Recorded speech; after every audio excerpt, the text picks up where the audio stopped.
stays in, it's not quite done. But if it puffs right back so up, if you put your finger in and you see if it stays just lightly. in. You go ahead. If it stays in, it's stays. not quite done. Yeah, right. And if it puffs right out, it's done.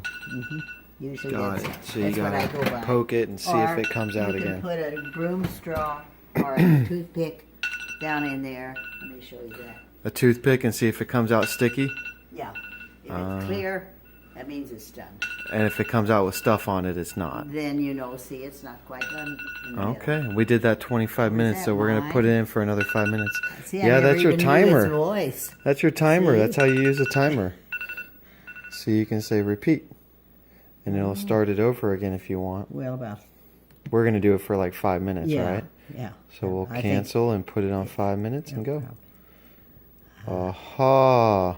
We'll do 4 minutes. I won't. Yay, we got it. I High should fives, just Granny. Have you here for about High fives. three or four times. Yeah. Yeah.